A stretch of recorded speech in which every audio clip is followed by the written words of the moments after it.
Quisiera estar con ustedes en Juan capítulo 19, versículos 38 y 39. Y si usted quiere ponerse en sus pies para leerla, le sirve para descansar mientras se queda sentado el resto del tiempo. Y yo la leo con reverencia y dice la palabra, Juan capítulo 19, versículo 38. Después de todo esto, José de Arimatea, que era discípulo de Jesús, pero secretamente por miedo de los judíos, rogó a Pilato que le permitiese llevar el cuerpo de Jesús, y Pilato se lo concedió. Entonces vino y se llevó el cuerpo de Jesús. También Nicodemo, el que antes había visitado a Jesús de noche, vino trayendo un compuesto de mirra y de aloes, como 100 libras. Tomaron pues el cuerpo de Jesús y lo envolvieron en lienzos con especias aromáticas, según es costumbre sepultar entre los judíos. Y en el lugar donde había sido crucificado había un huerto, y en el huerto un sepulcro nuevo, en el cual no había sido puesto ninguno. Allí pues, por causa de la preparación de la Pascua de los judíos, y porque aquel sepulcro estaba cerca, pusieron a Jesús. Gracias, Señor. Regálanos, Señor, discernimiento. Permítenos entender, comprender este mensaje escrito, Señor, en tu muerte. Padre, muchas gracias en el nombre de Jesús. Amén. Amén. Debo comenzar explicando, hermanos, que la ley romana en aquel tiempo era una ley rigurosa, muy drástica, con las decisiones y muy tremendamente drástica con relación a la muerte. Cuando una persona era condenada a la cruz, era muy sangriento, además de sangriento, violento. Pero todo eso estaba en la ley romana. Y uno se pregunta por qué Jesús tuvo que nacer cuando estaba el imperio. Bueno, Dios así lo quiso y así la profecía está escrita.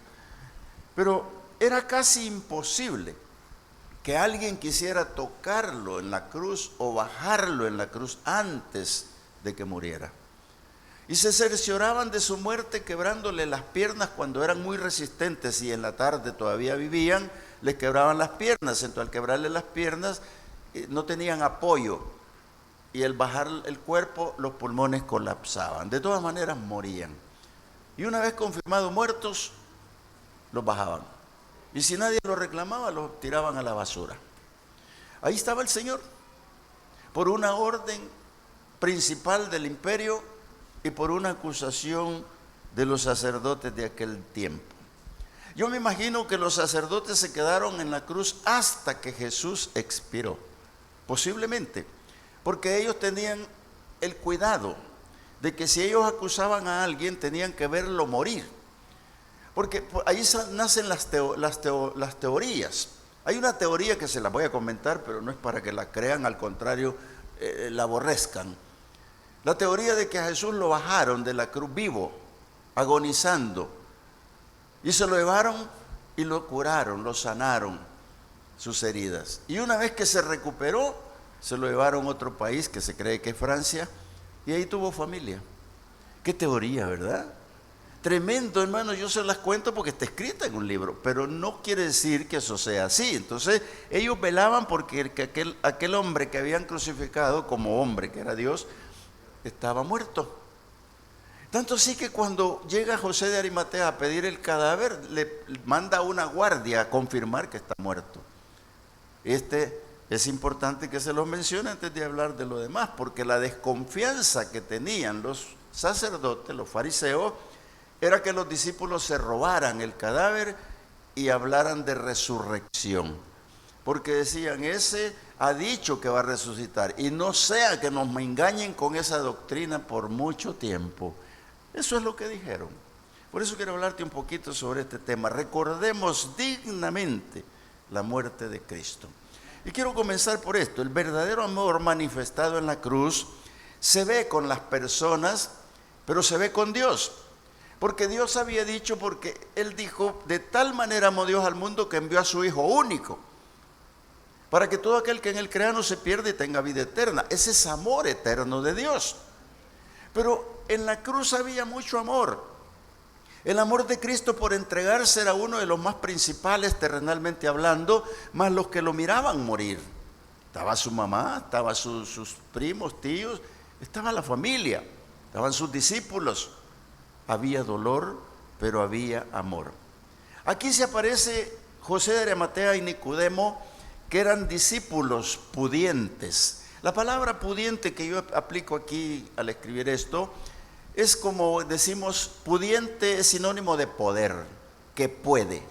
Pero en este caso, lo pudiente tenía dos cosas, dos connotaciones.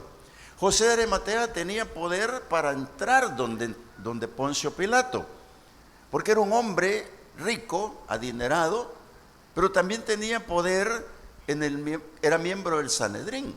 Supongo yo que era miembro del Sanedrín porque así lo veo. Pero este hombre había seguido los pasos del Maestro. Se había enamorado de Jesús en pocas palabras. Y aparece también Nicodemo, aquel que llegó de noche y que lo hemos predicado. Si algunos de ustedes escucharon el domingo, yo hablé sobre esto, en donde hablaba de que Nicodemo descubrió tres cosas importantes. La primera que descubre es que hay que nacer de nuevo. La segunda que descubre es que existe el Espíritu Santo. Y la tercera que descubre, según mi criterio, aunque hay más descubrimientos, es la salvación. Entonces, José de Arimatea y Nicodemo eran bien amigos, juntos en todo. Lo más seguro que al descubrir la salvación, que era el tema más importante y que sigue siendo importante para la generación humana, es salvarse. Entonces, ¿qué agradecimiento había en el corazón de estas dos personas? Pero qué agradecimiento más grande. Entonces, cuando habían seguido los pasos en secreto, los sacerdotes que eran miembros de ellos mismos, rechazaban la doctrina del Señor. Y les dolía que hablara el Señor en ese lenguaje doctrinal. Entonces, como les dolía, lo andaban persiguiendo para condenarlo. Y el error grande de ellos y de la iglesia y de algunos y de muchas personas es que nunca se exponen a la palabra de Dios. Porque cuando la iglesia se expone a la palabra de Dios, amados hermanos, es un pueblo en prosperidad espiritual. Cuando se expone a la palabra de Dios, usted lleva algo en su mente, lleva algo en su corazón. Y por eso hablo del amor de esta gente, el amor de Dios, el amor de Cristo, el amor de estas personas en la cruz reflejado, tal vez no en llanto, pero sí en un dolor profundo de ver al Maestro que está muriendo en la cruz. Ese amor no llegaba hasta la defensa. Seguramente cuando el miembro del Sanedrín propuso matar a Jesús, ellos estaban allí. Pero seguramente protestaron por un momento, pero el dominante era los 67 que estaban, porque eran 70 los miembros. Entonces 3 personas no pudieron contra el poder eclesiástico de ese momento. Y como no pudieron, llegaron al punto de la crucifixión. ¿Qué es lo que había? ¿Y qué es lo que hay en las personas que no se exponen a la palabra de Dios como ellos? Lo primero que había era rencor. Un rencor tan profundo, amados hermanos, que lo repartían, lo daban a la demás gente. Además había un odio a flor de piel. Además de ese odio a flor de piel, tenían la ignorancia con ellos. Y esa ignorancia, hermanos, no es otra cosa más. Estos 3 elementos del que les estoy hablando son tretas del diablo. Por eso que no hay que permitir ser ignorante, no hay que permitir que el odio venga a nuestra mente, ni el rencor, porque ellos eso es lo que hacían. Y por eso llevaron al Señor hasta la cruz. Allá en la cruz vemos la soledad, vemos la tristeza, en 3 cruces, porque hay 3 cruces puestas. La historia nos narra de que hay una al medio que es Jesús y los otros 2 que son ladrones. Pero ¿qué es lo que yo veo allí? Yo veo soledad, veo tristeza, y ahí está el bien y el mal. Porque ¿por qué pusieron 2 ladrones a la par? Uno se salvó y decimos que era ladrón bueno. No existe ladrón bueno, es malo. Pero que se arrepintió es otra cosa. Pero él estaba entre el poder del bien y el poder del mal. Por eso es que el que se convierte, hermanos, es la muestra de que el bien domina el mal. Y se convierte estando en la cruz. Y todo esto lo estaba viendo la gente. Y entonces ahí se cumplen 29 profecías que no las vamos a mencionar, pero son muy lindas todas las profecías que se cumplen. La mayoría son de Isaías y están aquí cumplidas en la cruz del Calvario. ¿Qué es lo que más había en la cruz? Había injurias. Las injurias era el tema de la tarde. Era el tema del mediodía a la tarde. ¿Por qué las injurias? Le gritaban: si eres Dios, bájate de la cruz. Este ha dicho que va a resucitar. ¿Qué si ya está muriendo? Mire, ¿qué es lo que no decían? Por eso es que cuando nosotros vemos en Hebreos, cuando dice que el Señor sufrió el oprobio, menospreció el oprobio, porque iba a enfrentarse a la cruz con gozo, por la fe en gozo. El Señor se gozaba de morir en la cruz, hermano. Ese gozo se estaba cumpliendo como una de las profecías en la cruz. ¿Quién se goza de morir, hermano? Nadie. Pero aquí Jesús se está gozando, aunque no lo creamos. Y otro punto importante que les voy a mencionar es que los cadáveres no los retiraba nadie hasta que murieran. No los tocaba nadie. Y lo dejaban a los buitres, lo dejaban a... ¿Qué más les voy a decir? Pero Jesús ahí murió en una tarde. Ahí murió aquel hombre, hermanos, de que nosotros a veces no nos ponemos a pensar que hay que recordar dignamente la muerte de Cristo. Usted dirá, pero no estamos en Semana Santa, solo en ese tiempo hablan de esto. No, yo todos los días hablo de esto porque debo de recordar que Cristo murió, vivió, murió, resucitó y está en el cielo. Yo no puedo omitir nada de eso porque ahí está la realidad. Entonces, ¿qué pasó? Aparece el poder del amor. Y viene José de Arimatea y Nicodemo y compran una tumba nueva para que se cumpliera una profecía, pero también una sábana. Y esa sábana fue el testigo de la muerte de Cristo en realidad en la cruz. ¿Por qué esa sábana? Porque esa sábana que llevó José de Arimatea y Nicodemo le llaman el santo sudario. El santo sudario en la cultura judía consiste en que declarada la persona muerta, la lavaban y la ungían y luego la envolvían en esa sábana, como vemos a Lázaro en las películas, y luego lo envuelven bien con cinta o con más tiras, la manera que quede bien envuelto. Esa era la cultura, eso es lo que hacían. Y ellos lo están haciendo deprisa, lo están haciendo al corriendito. Pero aquella sábana fue testigo el santo sudario porque todavía se lo discuten, todavía pelean por eso. Porque dicen que en ese santo sudario está el rostro de Cristo y su cuerpo ensangrentado con la sangre que quedó pintada en la sábana. No lo he visto, hermano, ni puedo comprobarle eso, pero es lo que se dice. Pero esa sábana fue mudo testigo de que Jesús había muerto. Entonces fue sepultado, ¿verdad? Y fue sepultado como hombre. Y yo siempre tengo mucho que hablar sobre este tema porque cuando fue sepultado todos lo dieron igual que nosotros. Vamos al cementerio y sepultamos a la persona y tenemos que irnos. Pero aquel está enterrado y está muerto. Y eso pasó con Jesús. Es como darle la espalda a una verdad. Porque Jesús había dicho que iba a resucitar. Y todos se olvidaron de aquel hombre que sepultaban. Lo que llevaban en mente era cómo lo vieron. Porque a nosotros nos ponen en figuras a un Jesús con una corona y derrama sangre por la frente. Nos ponen a un Jesús que tiene unas raspaduras en la rodilla. Y nos ponen a un Jesús que le pasó una lanza por aquí. Ese es el que tenemos. Pero la realidad de la cruz, amados hermanos, la realidad de la cruz es que Cristo fue desfigurado. Dice Isaías 53:9 que no había 52:14, perdón, no había parecer en él. A lo que se está refiriendo que el Señor, hermanos, era realmente una llaga.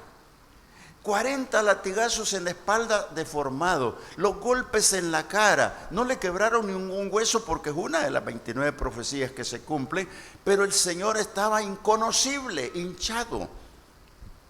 Hermanos, cuando llegamos a esta realidad de la cruz, hermanos, no estemos pensando lo que nos pintan o nos dan una fotografía. No, hermano, la realidad fue aquí. ¿Para qué? Para que se cumpla la profecía que dice, por su llaga, no por sus llagas, por su llaga fuimos curados, porque una sola llaga era el Señor. Entonces ahí había tristeza, había dolor, pero había amor en aquella cruz. ¿Por qué? Porque ahí se cumple otra de las grandes profecías que dice Isaías 53. Ciertamente Él llevó nuestras enfermedades. Hermano, cuando usted se apropia de esta verdad, cuando cree esto y se traslada a la cruz del Calvario, usted se va a dar cuenta que lo que el Señor vino a hacer a esta tierra vale la pena recordarlo, pero recordarlo en el corazón y no guardarlo en una mente volátil, sino que tenerlo ahí como lo tuvo José de Arimatea y Nicodemo. ¿Por qué? Nicodemo pensó en la cultura y dijo, bueno, ¿y qué hacemos? Vamos a bajar al Señor, lo vamos a envolver, pero no lo vamos a lavar, no vamos a ponerle perfumes. ¿Se acuerdan ustedes cuando aquella mujer rompió el perfume, mejor dicho, rompió el alabastro y puso el perfume en los pies del Señor? Un hombre metido dijo, esto se debería haber vendido mejor a los pobres, para dárselo a los pobres. Y el Señor dijo, no, esta para mi sepultura me ha ungido. Y aquí está el Señor ungido para su sepultura por Nicodemo. Si las mujeres lo ungieron con todo respeto y honra, Nicodemo lo está honrando más porque lo viene a ungir lo que la cultura le demandaba, ponerle los mejores perfumes. Y este hombre lleva más de lo que le da su corazón, no es tacaño, lleva 100 libras de perfume, hermanos, que eran más que suficientes para envolver al Señor. Porque a aquel hombre no le importó. Seguramente cuando lo lavaban o lo ungían, tocaron las llagas. Mire, hermano, solo de pensarlo se me eriza la piel. Tocaron las llagas, tocaron su costado roto, tocaron todas las cosas que era pura sangre, una llaga. Y ahí estaba Nicodemo, hermano, haciendo todo eso. No le importó tampoco que sus colegas lo vieran. Porque ahí estaban los sacerdotes confirmando la muerte del Señor. Pero ahí estaban viendo que ellos lo estaban bajando. Por supuesto con el permiso de Pilato. No le importó a ellos. Y esto, hermanos, es importante, que a la iglesia no debe de importarle la suciedad que a veces vemos en la gente enferma, que a veces los vemos, hermanos, que no nos queremos acercar y no queremos ni orar por ellos. Mira, si yo te contara historias cuando yo evangelizaba en mis tiempos jóvenes, hay cosas, hermanos. Una vez me llevaron un hombre que lo trajeron de la calle, no era borracho, sino que se había perdido. Y cuando yo me acerqué a él, hermano, yo no soportaba el olor. Y yo no soportaba aquello. Y decía, Señor, ¿y por qué me mandaste aquí? ¿Cómo voy a hacer aquí? Y cuando le impuse mano, hermano, porque tuve que imponerle mano, me quedó la mano con otro olor, hermano. Y ahí el Señor me enseñó esto. A él lo tocaron con su llaga podrida. A él lo tocaron en el momento que estaba en lo más crítico de su cuerpo. Y ese fue Nicodemo. Por eso me enseña esto, que nosotros, hermanos, no tenemos que tener ningún asco, no tenemos que tener ningún repudio, no tenemos que alejarnos de aquel leproso, de aquel que está enfermo. Hermanos, con toda autoridad impongamos manos y oremos por eso. La palabra así lo declara y dice que estas señales seguirán a los que creen en mi nombre, dice el Señor. Impondrán sus manos sobre los enfermos y estos sanarán. Claro, Nicodemo ya no lo va a sanar, pero lo está haciendo. Hermano, cualquiera podía decir, qué bárbaro, no, déjenlo así. No, hermano, es que cuando el amor es grande, es difícil. Sí, ese hombre entendió que Jesús dio su vida en la cruz por nosotros. Él dio su vida en la cruz por el mundo entero. Y la dio por ti, hermano, para que tú también tengas esa misma actitud que tuvo Nicodemo y José de Arimatea. Entonces llegamos a la conclusión que aquel hombre que moría había que sepultarlo. Y aquellos muchos que veían y estaban queriendo ser testigos de su sepultura, no les bastó. Y corrió un grupo de estos mismos que vieron a sus colegas ayudando al Señor. Corrió un grupo donde Pilato. Y le dijo: Señor Pilato, tenemos miedo. El temor tenemos de que esos se roben el cadáver y digan que resucitó. Y eso va a ser peor para nosotros. Mira hasta dónde llega el enemigo ahí. Y Pilato le dijo: bueno, ustedes saben cómo se tapan las tumbas, ustedes saben cómo se sellan, háganlo. Y se fueron, hermanos, y sellaron la tumba a su modo.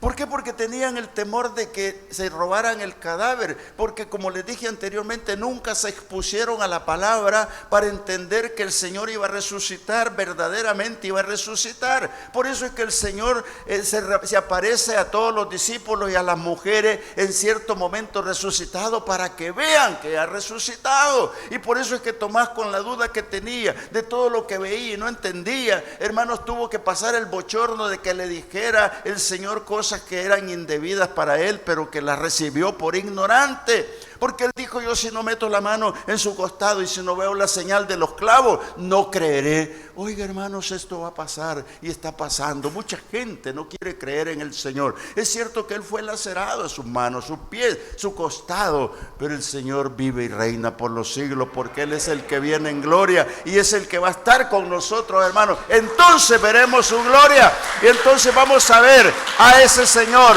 que José de Arimatea y Nicodemo ungieron para la sepultura, y allí en la sepultura quedó. Pero él resucitó. Y esto es lo que Pablo dice: si Cristo no resucitó, ¿para qué predicamos?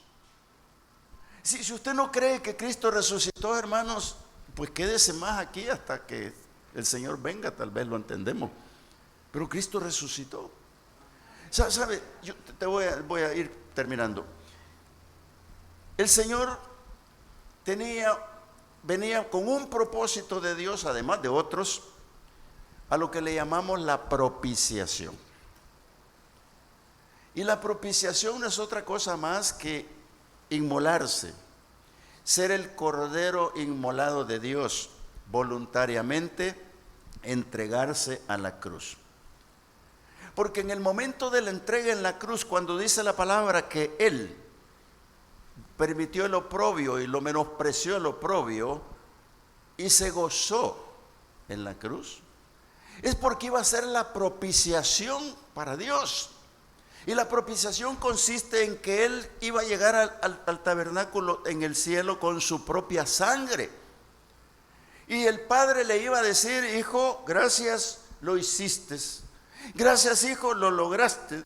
Y esto es lo que el mundo no entiende, hermano, la propiciación de Dios, porque la propiciación consiste en calmar la ira de Dios, porque Dios ya hubiese destruido el mundo, ya hubiera terminado con esto, tal vez no con diluvio, pero de otra manera se habría terminado. Pero ese versículo que les acabo de recitar es la verdad, porque de tal manera amó Dios al mundo que dio a su Hijo único, para que todo aquel que en él crea no se pierda y tenga vida eterna. Y ese versículo es bien fundamental. ¿Por qué? Por ese amor el Señor acepta el sacrificio de su Hijo Jesucristo para hacer y calmar la ira de Dios. Por eso es que el juicio de Dios no llega todavía, porque en este momento el Señor clama, intercede por usted, intercede por mí, intercede por el mundo, todavía sigue intercediendo, pero llegará el momento del sonar de la trompeta en donde el Señor vendrá por su iglesia victoriosa. ¿Por qué? Porque esta es la iglesia que creyó que la tumba está vacía, porque el Señor resucitó. Y si el Señor resucitó, usted tiene salvación. Oremos al Señor. Su iglesia resucitará por el poder del Espíritu Santo de Dios. Por eso es bueno que dignifiquemos la muerte de Cristo y honremos al Señor con nuestra fe, que creamos que Él vive y que vive por los siglos de los siglos, y que es la propiciación ante Dios, de manera que nosotros podamos ser sumisos, obedientes, y no dejar de congregarnos como algunos tienen por costumbre. Señor, yo oro por este pueblo que vino esta tarde, y oro porque lo bendigas, Señor. Lo que yo he tratado de decirles es una verdad, porque tú la dijiste, voy a resucitar, aunque se opusiera el mundo entero, tú resucitaste, Señor. Y tú estás ahí al lado del Padre, y por eso nosotros somos herederos en ti, y tú eres heredero en el Padre, Señor, porque las promesas son de nosotros y están escritas, plasmadas, para que las podamos gozar. Padre amado, muchas gracias, porque ahora comprendemos tu muerte en la cruz. José de Arimatea lo entendió, Nicodemo lo entendió, muchos lo entendieron, pero muchos no lo entendieron y muchos no lo están entendiendo. Padre, por eso en esta hora yo te pido por ese pueblo, que le abran los ojos, Señor, que lo bendigas. Bendice la iglesia aquí mismo, Señor, ahora derrama de tu espíritu sobre ellos. Si hay alguno que tiene duda de la resurrección, Señor, ahora yo clamo porque le abras el entendimiento. Señor, yo clamo porque tú abras sus ojos, Padre. En el nombre de Jesús, precioso Jesús. Ahora entendemos tu sufrimiento en la cruz, Señor, y falta mucho que entender todavía, Padre. Abre los corazones, Señor. Abre los corazones de cada uno de ellos, Señor, y bendícelos, Señor. Porque tú resucitaste, Jesús, por el poder de Dios. Y los que han muerto en Cristo resucitarán por el poder de Dios. Y por el poder de Dios fueron hechas todas las cosas, Señor, gracias. Oro por la familia de mis hermanos, Señor, que cada uno de ellos tenga un despertar de evangelismo para sus familias, que seamos una iglesia verdaderamente compacta, una iglesia en unidad, una iglesia que conozca la palabra, que estas verdades eternas de la palabra las pueda asimilar, llevar, pronunciar, trasladar a otros. Señor amado, gracias. Oh precioso Señor, te bendecimos en esta tarde. Te damos gracias por el privilegio, Señor, de venir a la iglesia. Es un privilegio, Señor, que no tiene comparación. Porque muchos dejaron su trabajo, dejaron la cena, pero Señor, no importa, lo importante aquí eres tú, Señor. Por eso visita ahora los corazones, a cada uno de mis hermanos que tiene petición de cualquier índole, Señor. Inclina tu oído, por favor, Padre, y ministra sobre ellos palabra de aliento, palabra de fortaleza. Ministra sobre ellos, Señor, sabiduría, conocimiento. Oh precioso Señor, ahora toca corazones, toca cada uno de ellos, Señor. Oh bendito Dios, te alabamos, te bendecimos, no nos cansamos, Señor, de reconocer tus maravillas, Padre. Oh Señor, bendito tu nombre, Padre. Bendícelos, Señor, bendícelos, Padre, en la necesidad, en el problema de la enfermedad, sana. Manda, Señor, enfermos, libres de toda enfermedad. De aquí sácalos sanos, Señor. Si vinieron enfermos, mándalos sanos. Y si tienen enfermos en sus casas, Padre, solo di la palabra y ellos se encuentren sanos a los enfermos, Padre, en el nombre de Jesús. Oh precioso Dios, muchas gracias, Señor.